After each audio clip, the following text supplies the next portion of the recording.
our exhaust valves were replaced, and now we're gonna clean the carbon buildup from the intake valves. And you can see this is our intake valve. This is how it looks. This is the carbon deposit on the intake valve. Now we're gonna remove all this deposit from a valve. This is how it looks. And it's very strong.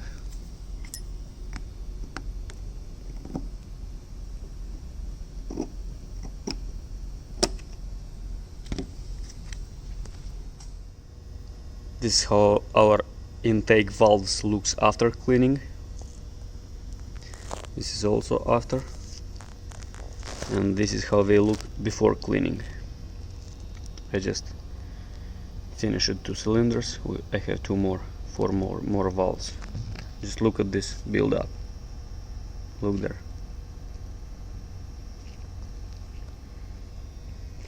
And look in this one.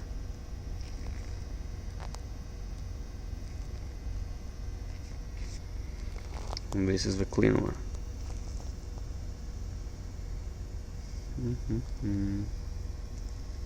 Here it's another one. Let us just break it.